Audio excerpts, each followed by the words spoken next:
Hello दोस्तों, आप सभी का स्वागत है आपके अपने यूट्यूब चैनल KP24 स्टडी पे एक बार फिर से। आज हम देखेंगे जीके के कुछ मिक्स क्वेश्चन के बारे में आज हम जानेंगे, ठीक है। जो आपके आगामी एग्जाम, बिहार पुलिस और जितने भी कॉम्पिटेटिव एग्जाम होने वाली है उसके लिए मोस्ट इंपॉर्टेंट होने वाली है, ठीक है फ्रेंड्स। आपको जितने भी क्वेश्चन मिलेंगे सब प्रीवियस ईयर क्वेश्चन मिलेंगे। कुछ इसमें आपको करंट के भी क्वेश्चन आपको देखने को मिलेंगे जो हाल फिलहाल में महत्वपूर्ण होंगे, ठीक है फ्रेंड्स। जैसे हाल फिलहाल में इंडिया ने एशिया कप जीता है, इसके लिए कुछ महत्वपूर्ण क्वेश्चन जो जितना भी बनेंगे वो आपको हम कराने की कोशिश करेंगे इसमें, ठीक है फ्रेंड्स। तो जो भी आपको वीडियो अच्छा लगे तो आप हमारे वीडियो को लाइक, चैनल को सब्सक्राइब जरूर करें। अभी तक आपने हमारे चैनल को सब्सक्राइब नहीं किया तो प्लीज़ चैनल को आप सब्सक्राइब करें। कैसे आपको ऐसा वीडियो मिक्स जीके क्वेश्चन का आपको यूट्यूब पर कहीं नहीं मिलेगा, ठीक है। और एक क्वेश्चन से आपको, हर एक ऑप्शन से आपको हम रूबरू कराएंगे, ठीक है फ्रेंड्स। तो चलिए हम शुरू करते हैं आपका आज का वीडियो, ठीक है फ्रेंड्स। तो चलिए देखते हैं आज का हमारा जो पहला क्वेश्चन है जीके का, वो है एशिया कप 2023 का विजेता कौन है। तो आपको पता होगा कि एशिया कप 2023 किसने जीता है, तो ये भारत ने जीता है। किसको हराकर? श्रीलंका को हराकर इसने जीता है। कितने विकेटों से जीता, तो 10 विकेट से भी पूछ सकता है। और सबसे मोस्ट इम्पोर्टेंट इसमें है कि श्रीलंका को भारत ने कितने रन पर पराजित किया, तो 50 रनों पर ऑल आउट किया था, ठीक है। और भारत की ये अभी तक ओडीआई में सबसे बड़ी जीत है, ठीक है। समझ रहे हैं, सबसे बड़ी जीत भारत की है ओडीआई में, ये भी पूछ सकता है, ठीक है। एशिया कप 2023 कहाँ पर आयोजित हुआ था, तो श्रीलंका में आयोजित, श्रीलंका के कोलंबो स्टेडियम में खेला गया था फाइनल। कहाँ पर? श्रीलंका के कोलंबो स्टेडियम में, ठीक है फ्रेंड्स। चलिए आगे देखते हैं। अगला है कि एशिया कप में एशिया कप सबसे ज़्यादा एशिया कप किसने जीता है। तो ये भी पूछ सकता है कि सबसे ज़्यादा एशिया कप किसने जीता है, तो भारत ने। कितना बार? 8 बार जीता है। और दूसरा पर है श्रीलंका, कितना बार जीता है, तो श्रीलंका ने जीता है इसे 6 बार। पाकिस्तान ने इसे कब बार जीता है, तो 2 बार जीता है पाकिस्तान ने, ठीक है फ्रेंड्स। चलिए अगला है कि एशिया कप 2023 के अंतिम मुकाबले में प्लेयर ऑफ द मैच, यानी जब फाइनल हुआ था इसमें प्लेयर ऑफ द मैच किसे चुना गया था, तो प्लेयर ऑफ द मैच इसमें किसे कौन चुना गया था, तो फाइनल जो हुआ था इसमें प्लेयर ऑफ द मैच किसे, मोहम्मद सिराज को प्लेयर ऑफ द मैच पूछ रहा था। किसे? मोहम्मद सिराज को। किस लिए? इन्होंने एक पारी में 6 विकेट लेने के रिकॉर्ड बनाया था, वो भी, और 5 विकेट का उन्होंने सबसे बड़ा रिकॉर्ड वर्ल्ड क्रिकेट में उन्होंने सबसे बड़ा रिकॉर्ड बनाया था। 16 गेंदों में 5 विकेट लेने का रिकॉर्ड बनाया है, ठीक है फ्रेंड्स इन्होंने। तो याद रखिएगा कि 16 गेंदों में 5 विकेट लेने का रिकॉर्ड किसने? मोहम्मद सिराज ने बनाया है, ठीक है। प्लेयर ऑफ द मैच किसे मिला, तो मोहम्मद सिराज को मिला है। और प्लेयर ऑफ द सीरीज पूछ ले, यानी प्लेयर ऑफ द टूर्नामेंट किसे, तो कुलदीप यादव को मिला है। और ये भी आपसे पूछ सकता है कि पूरे एशिया कप में सबसे ज़्यादा रन किसने बनाया है, तो भारत के शुभम गिल ने बनाया है। लगभग 300 रन बनाए थे, 300 प्लस रन, ठीक है। कितना? शुभम गिल ने बनाया है, ठीक है फ्रेंड्स। और इससे ये भी पूछ सकता है कि एशिया कप कहाँ आयोजित, किसके होस्ट में हुआ था, तो पाकिस्तान के होस्ट में। कहाँ पर?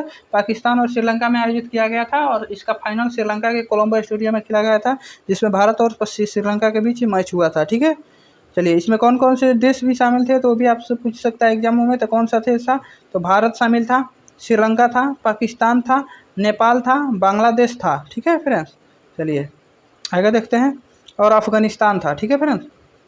चलिए अगला है कि सार्क का सबसे नया सदस्य कौन बना है, तो जो सार्क का नया सदस्य कौन बना है, तो है अफगानिस्तान। सार्क का फुल फॉर्म होता है South Asian organisation research centre, ठीक है फ्रेंड्स। सार्क यानी साउथ एशियन जो है सर्कल है, इसका जो रेगुलेशन है उसमें, इसमें कुल कितने देश हैं, तो 8 गो देश हैं इसमें, ठीक है, 8 देश हैं।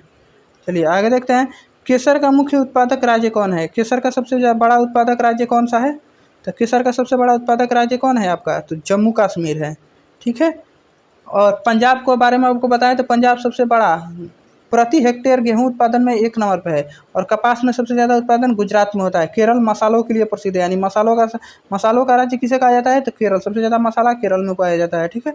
अगला है ग्रीन पार्क कानपुर किस खेल से संबंधित है, जो ग्रीन पार्क है कानपुर में स्टेडियम है किससे संबंधित है, तो क्रिकेट से संबंधित है ग्रीन पार्क। स्टेडियम से भी सवाल पूछता है, तो आपको पूछ सकता है कि दुनिया का सबसे बड़ा स्टेडियम नरेंद्र मोदी स्टेडियम कहाँ पे स्थित है, तो अहमदाबाद में स्थित है, ठीक है फ्रेंड्स। चलिए आगे देखते हैं। नागार्जुन सागर परियोजना निम्न में से किस नदी पर है, तो जो नागार्जुन सागर परियोजना है वो किस नदी पर है, तो वो है कृष्णा नदी पर। कहाँ पे है, कर्नाटक में नागार्जुन सागर परियोजना, ठीक है फ्रेंड्स। चलिए आगे देखते हैं। गोदावरी के बारे में बता दें। गोदावरी की सबसे बड़ी गोदावरी की सहायक नदी कौन है, क्षिप्रा नदी है, और सॉरी क्षिप्रा का है आपके तुंगभद्रा नदी गोदावरी की सहायक नदी है। दक्षिण की गंगा के नाम से जानी जाती है, दक्षिण भारत की गंगा। और दक्षिण भारत की सबसे बड़ी नदी गोदावरी नदी। गंडक जो कि गंगा की सहायक नदी है, जो कहाँ पे, सोनपुर यानी हाजीपुर के पास, हाजीपुर और सोनपुर के पास गंगा में मिलती है। कौन सी, गंडक नदी। कहाँ से आती है, तो नेपाल से निकलती है, बहती होती है, भारत आती है। ठीक है फ्रेंड्स, चलिए अगला है कि निम्नलिखित में से कौन सा शहर यमुना नदी के किनारे स्थित है, नहीं है। तो कौन सा शहर है जो यमुना नदी के किनारे स्थित नहीं है, तो कौन सा है, हरिद्वार। हरिद्वार जो है यमुना नदी के किनारे स्थित नहीं है। दिल्ली है, आगरा है, मथुरा है। हरिद्वार किस नदी के किनारे है, तो हरिद्वार गंगा नदी के किनारे स्थित है। कहाँ पर, उत्तराखंड में। ठीक है, और यमुना गंगा की सबसे बड़ी सहायक नदी है। और ये कहाँ पर मिलती है, गंगा में, गंगा से तो प्रयागराज में मिलती है। कहाँ पे, प्रयागराज में गंगा से मिलती है। ठीक है फ्रेंड्स, चलिए आगे देखते हैं। स्वतंत्र भारत का पहला गृह मंत्री यानी गृह मंत्री कौन थे, तो स्वतंत्र भारत का पहला गृह मंत्री कौन थे, तो जवाहरलाल नेहरू, भीमराव अम्बेडकर, वल्लभ भाई पटेल और सरोजिनी नायडू। तो कौन थी वो, तो सरदार वल्लभ भाई पटेल थे भारत के पहला गृह मंत्री। ठीक है, और प्रधानमंत्री कौन बने थे, जवाहरलाल नेहरू। और कानून मंत्री आपका भीमराव अम्बेडकर। ठीक है फ्रेंड्स, चलिए आगे देखते हैं। भारत की पहली फैक्ट्री एक्ट कब आया था, जो पहला फैक्ट्री एक्ट आया था भारत में कब आया था, तो 1881 में फैक्ट्री एक्ट आया था। ठीक है, और दूसरा फैक्ट्री एक्ट 1992 में आया था। दूसरा फैक्ट्री एक्ट 1991-92 में आया था। ठीक है फ्रेंड्स, चलिए आगे देखते हैं। इसके अगला है कि भारत नाम की उत्पत्ति का संबंध प्राचीन काल में किस प्रजातापी राजा से है, तो भारत नाम की उत्पत्ति कहाँ से हुई, तो भरत चक्रवर्ती के नाम से भारत राज्य का उत्पत्ति हुआ है। भारत नाम का उत्पत्ति हुआ है। ठीक है, चंद्रगुप्त मौर्य। चंद्रगुप्त मौर्य के बारे में बताते हैं कि भारत के सबसे बड़े सम्राट यानी अखंड भारत की स्थापना करने का श्रेय किसे, चंद्रगुप्त मौर्य और उनके गुरु चाणक्य को जाता है। ठीक है, इन्होंने मौर्य वंश की स्थापना किया था और इन्होंने आपको सेल्यूकस निकेटर को 306 ईस्वी पूर्व में हराया था। ठीक है फ्रेंड्स, और पूरा इनको भारत का विस्तार कहाँ से, भारत, पाकिस्तान, अफगानिस्तान और कुछ इराक के हिस्से को कब्जा किया था। ठीक है, महाराणा प्रताप को आपके बारे में पता होगा। इनका घोड़ा का चेतक का नाम था और इन्होंने हल्दी घाटी 1876 के युद्ध में आपका अकबर के समय से हल्दी घाटी का युद्ध लड़ा था। ठीक है, अशोक मौर्य यानी सम्राट अशोक, दुनिया सबसे महानतम सम्राटों में एक महान सम्राट अशोक के नाम से आपको विख्यात होगा। इन्हें किस शिलालेखों के लिए प्रसिद्ध है, ये भारत के सबसे प्रतापी शासक। इन्होंने कलिंग पर आक्रमण 261 ईसा पूर्व में किया था और वहाँ पे इन्होंने हृदय परिवर्तन से युद्ध को त्याग दिया था। ठीक है फ्रेंड्स, चलिए अगला है, भारत का वह शहर कौन सा है, भारत का सबसे बड़ा शहर कौन सा है। ठीक है फ्रेंड्स, तो सबसे बड़ा शहर कौन सा है, मुंबई। ठीक है, याद रखिएगा। ठीक है, और सबसे पहले अंग्रेज कहाँ पर आए थे, तो कोलकाता में। सबसे पहले उच्च न्यायालय की स्थापना कहाँ पे किया था, तो कोलकाता में ही किया था। ठीक है फ्रेंड्स, 1881 में। उसके बाद से कहाँ किया, मुंबई में किया 1881 में, फिर मद्रास में हुआ। समझ में। ठीक है फ्रेंड्स, चलिए तो आपको हर एक ऑप्शन का आपको हम एक्सप्लेनेशन दे रहे हैं फ्रेंड्स। ठीक है फ्रेंड्स, अगर आपको वीडियो अच्छी लग रही हो तो वीडियो को लाइक करें और चैनल को सब्सक्राइब करना ना भूलें। ठीक है फ्रेंड्स, आपको ऐसा वीडियो फिर यूट्यूब पर आपको कहीं नहीं मिलेगा। ठीक है फ्रेंड्स, तो आप मेरे चैनल को सब्सक्राइब करें। सब्सक्राइब का आपका कोई भी चार्ज नहीं लगता है फ्रेंड।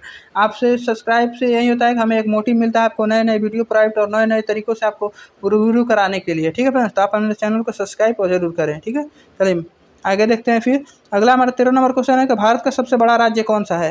तो भारत का सबसे बड़ा राज्य यानी क्षेत्रफल की दृष्टि से सबसे बड़ा राज्य कौन सा है, राजस्थान। क्षेत्रफल की दृष्टि से अगर पूछे कौन सा सबसे बड़ा राज्य है, यानी समझिए कि क्षेत्रफल से पूछ रहा है तो राजस्थान है। और जनसंख्या की दृष्टि से पूछे, अगर जनसंख्या लिखेगा तो कौन हो जाएगा, यूपी। जनसंख्या की दृष्टि से सबसे बड़ा राज्य उत्तर प्रदेश है। ठीक है फ्रेंड्स, चलिए अगला है कि भारत में कुल कितने राज्य हैं। भारत में कुल राज्यों की संख्या वर्तमान में कितनी है, तो 28 राज्य हैं और कितने, 8 केंद्र शासित प्रदेश हैं वर्तमान में। ठीक है फ्रेंड्स, चलिए अगला है, भारत की सबसे लंबी नदी कौन सी है। तो भारत का सबसे लंबी नदी कौन सी है, तो गंगा। भारत की सबसे लंबी कौन है, भारत में बहने वाली भारत की सबसे लंबी कौन है, इसकी लंबाई 2525 किलोमीटर है।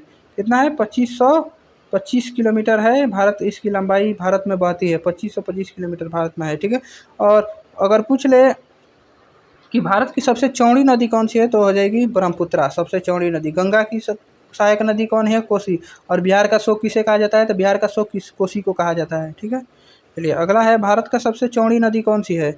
तो भारत की सबसे चौड़ी नदी आपको बताया अभी कौन है, ब्रह्मपुत्रा भारत की सबसे चौड़ी नदी है। और याद रखिएगा ब्रह्मपुत्रा पर दुनिया का सबसे बड़ा नदी द्वीप कौन सी है? मांजुली द्वीप, जो असम में स्थित है। कौन? ब्रह्मपुत्रा नदी पर स्थित है। गोमती, गोमती जो है कि गंगा की सहायक नदी है।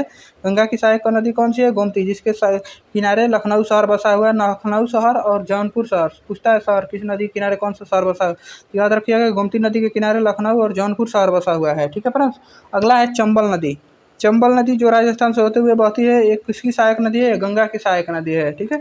आपने चंबल के डाकुओं के बारे में भी सुना होगा। ठीक है फ्रेंड्स। तो ये चंबल राजस्थान से होते हुए बहती है और एक किसकी सहायक? यमुना की सबसे बड़ी सहायक नदी है। यमुना की, सॉरी, सबसे बड़ी नहीं, यमुना की सहायक नदी है। ठीक है। चलिए अगला है, भारत का सबसे ऊंचा मीनार कौन सा है? तो आपका पता होगा भारत का सबसे ऊंचा मीनार कौन सा है? तो है कुतुब मीनार, जिसका निर्माण शुरू किया था। आपका निर्माण किसने शुरू किया था? इसके बारे में हम आपको बता दें कि इसका निर्माण आपने चालू किया था कौन? आपका तुगलक वंश के संस्थापक, अरे सॉरी, तुगलक वंश के मोहम्मद बिन तुगलक, सॉरी तुगलक बन कर रहे हैं, गुलाम वंश के संस्थापक कुतुबुद्दीन ऐबक ने शुरू किया था। और इसका कार्य का पूरा किसने? इल्तुतमिश ने करवाया था। और इस पर इल्तुतमिश ने पूरा कराया था और उस पर बिजली गिरने के कारण वो जो बिल्डिंग थी फिर ध्वस्त हो गई, तो उसे पुनः निर्माण किसने करवाया था? फिरोज शाह तुगलक ने कराया था कुतुब मीनार का। ठीक है। और चार मीनार कहाँ पे स्थित है? तो पूछता है चार मीनार कहाँ पे स्थित है? तो यह आपका हैदराबाद में स्थित है चार मीनार। ठीक है। अगला है, भारत का सबा बांध कौन सा है? भारत का सबसे लंबा बांध कौन सा है? वो है हीराकुंड बांध। कौन सा बांध है? हीराकुंड बांध। कहाँ पे है? महानदी पर स्थित है। कहाँ पे? महानदी पर स्थित है। कहाँ पे? उड़ीसा में। और भारत का सबसे ऊंचा बांध पूछे तो भाखड़ा नांगल बांध किस नदी पर स्थित है? तो भागीरथी नदी पर स्थित है। कहाँ पे? उत्तराखंड में है। ठीक है। नागार्जुन सागर बांध आपको बताया था कहाँ पे स्थित, कहाँ पे है? तो कृष्णा नदी पर स्थित है। कहाँ पे है? तो आपका कर्नाटक में स्थित है। ठीक है। अगला है, भारत की सबसे लंबी सुरंग कौन सी है? तो भारत की सबसे लंबी सुरंग है चेनानी नासादी सुरंग। कहाँ पे स्थित है? तो JNK, जम्मू कश्मीर में स्थित है। चेनानी नासा, पहले जवाहर सुरंग होती थी, अब चेनानी नानी सुरंग हो गई है सबसे बड़ी सुरंग। ठीक है। कहाँ पे? जम्मू कश्मीर में स्थित है। ठीक है। अगला है, भारत की सबसे ऊंची मूर्ति कौन सी है? तो भारत की सबसे बड़ी ऊंची मूर्ति कौन सी है? तो वो है स्टैच्यू ऑफ यूनिटी, जिसकी ऊंचाई कितनी है? 182 मीटर। ये कहाँ पर बनी है? तो ये आपके नर्मदा नदी के तट पर बनाया गया है। ठीक है फ्रेंड्स। चलिए, तो आज का हमारा जो क्वेश्चन का जो क्यूज था वो समाप्त हुआ। अगर आपको वीडियो अच्छी लगी हो तो वीडियो को लाइक, चैनल को सब्सक्राइब जरूर करें। अगर हमारा पढ़ाने का जो तरीका है ऑप्शनल वाइज, अगर आपको अच्छा लगा हो तो आप हमारे कमेंट बॉक्स में आप अपना एक्सपीरियंस बता सकते हैं। ठीक है फ्रेंड्स। तो चलिए फिर मिलते हैं आपको नेक्स्ट वीडियो में, तब तक के लिए जय हिंद। अगर आप हमारे चैनल को सब्सक्राइब करना ना भूलें। ठीक है फ्रेंड्स। इससे होगा कि आपका जो भी हम नई वीडियो बनाएंगे आपको सबसे पहले मिलेगा। ठीक है। और कुछ ना कुछ हम नए तरीके से आपको पढ़ाने का प्रयास करेंगे। ठीक है फ्रेंड्स। तो चलिए मिलते हैं फिर नेक्स्ट वीडियो में, तब तक के लिए जय हिंद।